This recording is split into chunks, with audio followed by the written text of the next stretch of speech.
انجینیر محمد علی مرزا صاحب یو بد اخلاق دی، اگر چې خو سکالر هم دی خو بد اخلاق دی، او بد اخلاق دا چې داغه بیا د بیم په خله کې ډېر زیاته ده. نو دی علما په باره کې لهجه هم داسې ښه نه ده، اگر چې بعضې ښې خبرې شته، خاص کر د فرق واریت خلاف ډېر لوی کار کړی دی. خو دا مسله پکې ده، هغه یو نوجوان دی، انجینیر دی، نو پیشې په لحاظ سره انجینیر دی او د مدرسې سبق یې نه دی ویلی، نو په دې وجه باندې هغه د دې علمي حلقو په باره کې داسې حسن ظن ډېر نه لري. او ډېر نوجوانان خاص کر چې کوم کسان سوشل میډیا استعمالوي، دا موبایل استعمالوي، فیسبوک او د انټرنیټ او د یوټیوب سره د چا تعلق دی، نو مرزا ډېر زیات کوي او ډېر لوی فالوورز یې دي، په لکونو دغه فالوورز دی، خلک یې اوري، میلیونز کې دغه فالوورز دي. نو هغه به څه خبرې اترې د اولیاو په باره کې به څه خبرې کړې وې. نو د دې پنجاب او یو بل یو مفتی صاحب دی، مفتی حنیف قریشي په نوم باندې، بریلي مکتب فکر سره تعلق دی، هغه ول د مناظرې چیلنج ورکړو په 26 نومبر باندې، چې په 26 نومبر باندې به زه درځم او زه به ستا سره لایو سیشن کوم، ما او تا په دې باندې مناظره کوو. نو بیا د دې په دې منځ کې داسې سلیکل میکل نه دي شوي، چاره تراشه یا رمشه یا سلیکل میکل نه دي شوي، د مناظرې اصول هم نه دي تی شوي. خو مولیان خو چې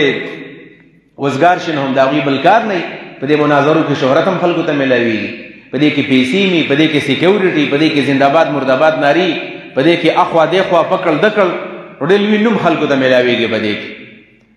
نو هغه چې هلته تللی دی، نو هغه انجینیر ورته نه دی راوتی، هر څه چې و نه دی راوتی ورته، که زما څه کار نشته او نه د دې موضوع بیانومه. خو زه چې کوم خبره کول غواړم هغه دا دی چې کله راغلی دی، نو د انجینیر سیکیورټي ګارډ راوتی دي او هغوی وایي چې دننه به نه ځې. او په هغه ځای کې بیا حنیف قریشي صاحب ویډیو کړی دی چې موږ جهلم فتح کو، او بیا ولا عوام کل انعام ورله کل انعام یې ځکه ووایو چې دا د څاروو کار دی، هغه له د فاتح جهلم نوم ورکړو، فاتح جهلم، جهلم یې فتح کو، دنیا ورانه شوله. جهلم یې فتح کو، یې فتح نه کو چې څنګه پته کوي د هغې څه مې کار هم نشته دی، خو یو ډېر لوی جشن مناوېدو او بس دا خلکو بهارونه راوړل او هغه ته یې په دې غاړو کې راچول. نو ښه وه د هغه یو ویډیو راغله، نو په ویډیو کې دا وه چې کله تللی دی د دې جهلم نه چې ما مناظره وګټله، نو هغه چې تللی دی نو پیر صاحب ناست دی او دغه ځای نه رامنډه کي او د پیر صاحب خپې خپل کې سجده ورته ولګوي. نو ما پې لیکل او وکړل چې دا د مناظرې دا کار به یا ښه کړی یا به غلط کړی. انجینیر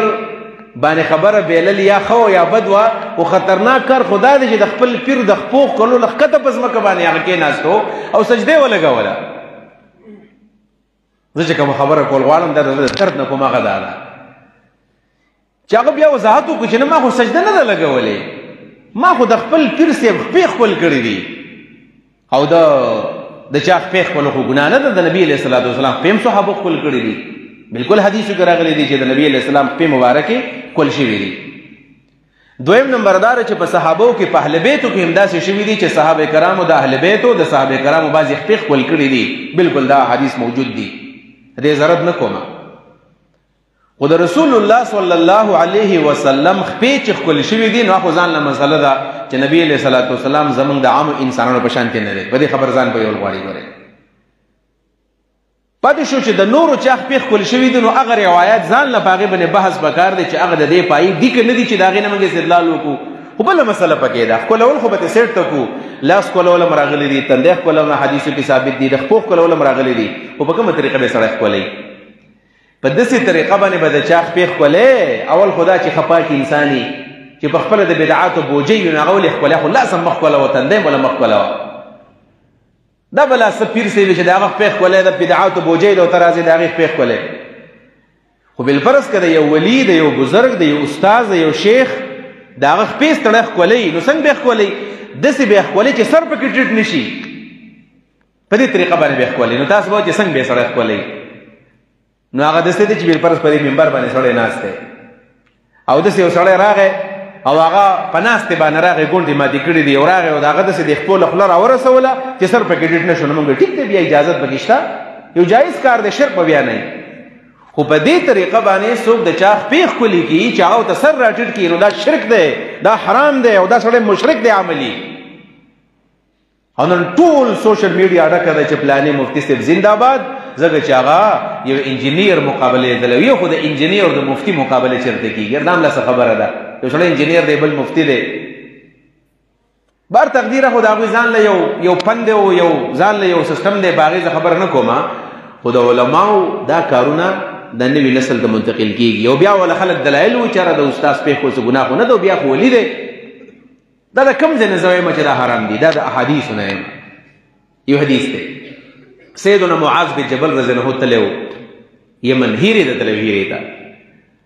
کله چې هیری تلاړو واپس راغی نو نبی علیہ الصلوۃ والسلام ته ویلو چې یا رسول الله صلی الله علیه وسلم چې کله هیری ته تلو ما دا وی چې کم د پوجانو چیپو مرزبان دا وی چې کم مشرو و هغه چې کله راغی نو د خلکو دراسه سر راټټ کو سر یې وته ټټ کړو سر داسې چراتلو داسې سر ورا کته کوته ویلما ویلو چې دا خو د دنیا یو مشر دی او خلکو د سر راټټي کمن مدینی تلاړو نو موږ د نبی علیہ الصلوۃ والسلام نه اجازت اخلو موږ به صحابه کرام نبی علیہ السلام ته سر راټټو اجازت به علما نو یا رسول الله صلی الله علیه وسلم ته موږ اجازت وکا چې تکل راځي نو ډیر خونه کو چې خلکو خپل مشر ته سر راکته کو موږ الله تعالی ټټیګو کنه رکوع کې الله تعالی ټټیګو سر راکته کو دې نه نه وای او په سجده کې د خپل تندې او د سر پزمکه باندې لګاو بیا نو موږ هم د سیو کو چې موږ بتا تر ټټیګو نبی علیہ الصلوۃ والسلام دې معاذ له پوزر نه کوم ویسه د خیال له کسبا زمړ یم او په قبر کې ما او ته زما قبر لراشه نو زما د قبر ته بسر راټټ کی خبر د سوچ کوا زما د قبر ته بسر راټټ کی نو معاذ بن جبل وته چې لا یا رسول الله صلی الله علیه وسلم دا خبر خراته یاد چې قبر ته بسر نه راټټو و د په دې مزارونو کې چې کوم اولیاء پراته دي تاسو کو د سر راټټ نو دا مشرکان دي دا عملی شرک یافته دي کافر وته نه یم عملی مشرکان دي عملی مشرکان او یا د پیر صاحب د قبر نه چې غیر چا پیره طواف کوي تاویږي ته غازی عبد الله شاله چې ورشي او یا د تاسو مزار ل ورشي د پیر بابا مزار ل ورشي نو جوړ کړي د سی وی چې داسې مزار تاویږي بردا شرک دی عملی شرک دی د نزان ساتي نه به تاویږي د چا د قبر نه او نه به تراټټیږي دا نبی علیہ السلام ته معاذ بن جبل ویل چې کډر د نبی علیہ السلام نه بلغټ ولی سوق دی ولی الاولیاء د اولیاء ولی دی نبی علیہ الصلوۃ والسلام قطب الاقطاب دی نبی علیہ الصلوۃ والسلام د ټول لوی متقی دی انا اتقاکم لله واخشاکم زه ټول زیات د الله نه ریګم او زه ټول زیات متقی یم هغه صحابه ته ما ته بستر نه راټټوي نبی علیہ السلام صحابي وای نه نه نه تا ته سر نه راټټو وای خټک د بیا بل خبره واورا چې کله ما ته پمړی نه باندې سر نه راټټوي نو په ژوندۍ باندې ما ته سر نه راټټوي دا د نبی علیہ الصلوۃ والسلام ویلو او موږ توحید یاد کړی دی چې دا اولیاء نه مني چې کله داسې قسمه خبرې څوک کوي وایي دا ګستاخ دی د اولیاء دا خو صحابه نه مني دا خو تابعین نه مني دا خو اولیاء نه مني نو اولیاء خو موږ منو صحابه خو موږ منو اصل مقام یې منو چې مقام یې څه دی مرتبه څه ده شان یې څه دی حیثیت یې څه دی کم حیثیت چې ولا الله ورکړی هغه حیثیت به منو د سجدې حق ولا الله نه دی ورکړی د سر راټټولو حق ولا الله نه دی ورکړی اولیاء ولا نو نه راټټو وردا